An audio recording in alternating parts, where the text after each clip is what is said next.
भूत भवन भोले बाबा के पावन प्रांगण में भगवान की पावन कथा। परीक्षित जी अब बैठ जाओ आराम से।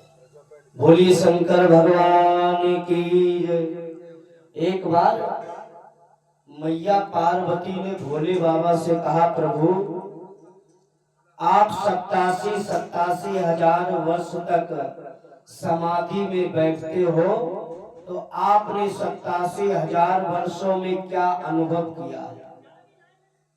माता जी, मैया ने बाबा से कहा, आप 87 हजार वर्ष तक समाधि में बैठते हो, उसमें आपने अनुभव क्या किया? तो भोले बाबा ने कहा, देवी उमा कहूँ मैं अनुभव अपना, सत्य हरि भजन जगत सब सपोना। कहा, हे उमा, मैंने जो 87 हजार वर्ष तक समाधि में बैठता हूँ, तो मैंने दो चीजों का अनुभव किया है।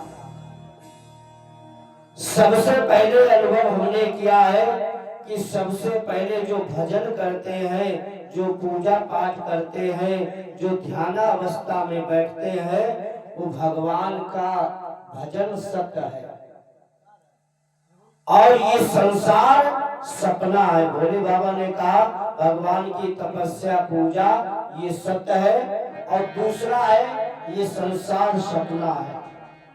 तो जैसे कहा, तो मैया ने कहा, प्रभु संसार सपना कैसा है? तो भोले बाबा ने कहा, संसार में भी दो प्रकार के सपने होते हैं। तो मैया ने कहा, कौन कौन से होते हैं प्रभु?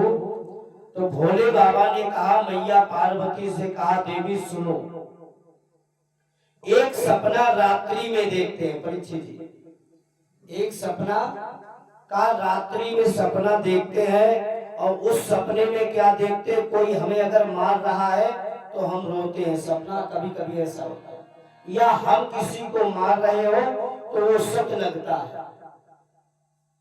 और जब वो सपना, जब तक रात्रि को सोते हैं तब तक वो सत्य लगता है, और जिस दिन जैसे सुबह होती है तो प्रातः जैसे नेत्र खुलते हैं तो पता लगता है ये एक सपना था।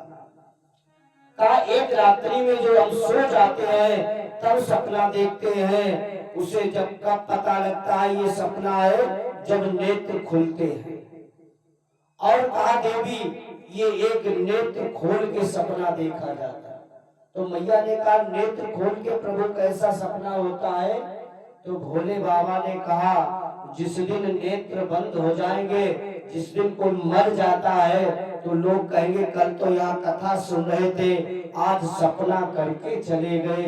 तो कहा, देवी इस संसार में कोई अपना है तो वो परमात्मा का सत्य भजन है। भोले शंकर भगवान की जय, हनुमंत लाल की जय, भोले गोविंद भगवान की जय।